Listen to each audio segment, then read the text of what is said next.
First, I want to thank Ron McNair, President of the Hall of Fame, for having me here today. And inductees, congratulations for inductees for being inducted today. And for our fans out there, you know, everybody knows me. I'm fair, but I'm firm, and I've been around for many years. I retired in 2012. My dream was to do one world title fight. My first world title fight was 5 years after I turned pro, and it was Aaron Pryor, Miguel Montilla in Atlantic City. And I remember that was a great night. That was a night that if I was ready to walk into the ring, security grabbed me by the arm and Mr. Cortez, I know you're ready to go to the ring, but you got a call from your wife back home, an emergency call. I'm about ready to step into the ring to do my first world title fight. And I don't know what to do. I was stuck right there, went into the ring, thinking about emergency call. Anyway, I did the fight. Aaron Pryor stopped his opponent in the 11th round, Miguel Montilla. And then I was, in my mind, I had to focus on that particular fight. It was my first world title fight. I was thinking what went wrong at home, emergency call. Anyway, when I got out of the ring, 11th round, I went up to my room in Atlantic City, and I called Sylvia, my wife Sylvia here, standing right there with the white hair. She had black hair when I married her, made a little bit blondish. Sylvia and I have been married for 60 years. Anyway, so I called her up and said, Sylvia, what happened? She said, well, your little baby got bitten by your German Shepherd. He got bitten in the neck, in the arm, we're in the emergency room, but everything's okay. I said, okay, thank God. But Sylvia was my wife, who was going through a lot herself, and I had another daughter, Cindy. Cindy was in a serious car accident, and Cindy ended up with a quadriplegic. She paralyzed from the neck down. It was a week after I refereed Oscar De La Hoya when he beat Julio Cesar Chavez. And then my wife, a year later, came down with cancer. She was stage 4 cancer, and that was 29 years ago. And she's still here with us. She has stage 4 cancer. The second time, Sylvia came down with stage 4 cancer when I got hit with COVID in 2020.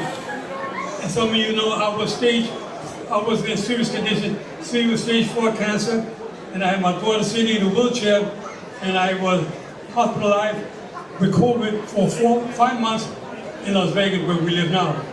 And I'm originally born and raised here in Manhattan, and I remember watching all the gangs when I was going to Boys Club in New York. I'm going through all the gangs. There were 4 gangs that had to go through the territory to get to the Boys Club on 11th Street. The first is Jefferson Park Boys Club. You know the club, Jefferson Park. And my brother Mike walked through the Dragon territory, the Viceroys, the Enchanters, and then the Red Wings. And that was in Spanish Harlem. We got there every day. I would go to the Boys Club in New York. I joined the Boys Club after my brother Mike and started boxing. We both became champions when I was 16 years of age in Madison Square Garden. We had 15,000 fans watching my brother Mike and I win the Golden Glove Championship. I won two Spanish Golden Glove Championships as well. And the following year I won the Open Championship with 15,000 fans again in Madison Square Garden. It's an old Madison Square Garden where boxing was really big in the amateur. Unfortunately, we don't have boxing, the Golden Glove like we did back in the old days, but we got to get that back here to New York again the way it was in the old days. Anyway, I went to after I won the Open Championship, that was in 1961. This is where I got my Gold Glove. I had never wear it, but I wore it for today. One of them, I had 2 gold and 1 silver with the Golden Gloves. These are the original ones here. And then we went for the Eastern Golden Glove Championship with my brother Mike and I. We had to fight twice, 2 times the same night in Madison Square Garden. And my brother won one by decision, one by knockout. And I knocked out 2 opponents. This is the ring that I got when I knocked out 2 opponents the same night as a bantamweight Golden Glove Championship.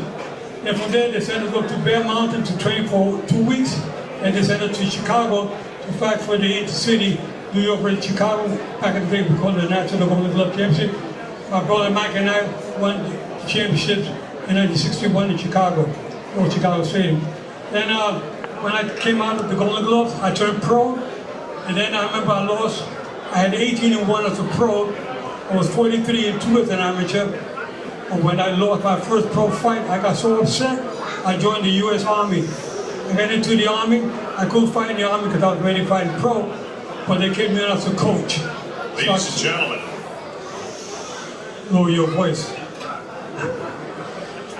Anyway, so I turned pro. When I came out of the Army, I married my wife, Sylvia, in 1965. And we, like I said before, we've been married 60 years. We have 3 beautiful daughters. And my grandson, we have 4 grandchildren and 1 great-granddaughter. One of my grandsons graduated from Purdue University. He was playing with Boilermaker. And my oldest grandson, right now as we speak, he's in Florida getting ready, training with the Army. He already did 5 years in the Air Force. Now he rejoined again to the Army. He's getting ready for the Middle East. Maybe next week he'll be going to the Middle East.